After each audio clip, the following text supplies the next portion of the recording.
ईद कुर्बान के करीब आते ही मंडियों की रौनकें बढ़ने लगी हैं। लाहौर की सगिया मवेशी मंडी में लाड़काना से ऊंट लाए गए, जिनकी कीमतें 3 लाख से शुरू होकर 15 लाख तक रखी गई हैं। व्यापारियों और ग्राहकों के दरमियान ऊंट की खरीदारी के लिए भाव ताव जारी है। मजीद बता रहे हैं हमारे नुमाइंदे जैन अली, जो कि इस वक्त सगिया मंडी में ही मौजूद हैं। जी जैन। जी बिल्कुल, ईद कुर्बान करीब आते ही लाहौर में जो है वो मवेशी मंडियां सज चुकी हैं। इस वक्त मौजूद हूँ सगिया मवेशी मंडी में। लाड़काना से खुसूसी तौर पर जो है वो ऊँट लाए गए हैं और पहले तो इन ऊँटों के बारे में इनके मालिकों से ही जानते हैं।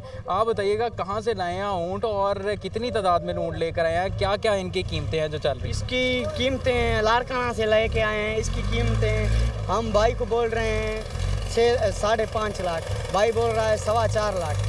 हमने बहुत खर्चा किया है, बहुत मेहनत करके वहाँ से आए हैं। फाइनल कितने में दे देंगे?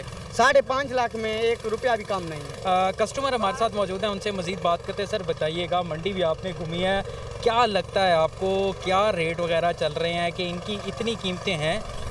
नहीं, इनकी इतनी कीमतें नहीं हैं, क्योंकि ये कुछ कोई रेट मांग रहा है, कोई रेट मांग रहा है, कोई फाइनल रेट नहीं बता रहा। ऊँट जो है वो बड़ी तादाद में यहाँ पर मौजूद नहीं है। तकरीबन 50 से 60 के करीब यहाँ पर ऊँट जो है वो लाए गए हैं, जिनकी कीमतें जो है वो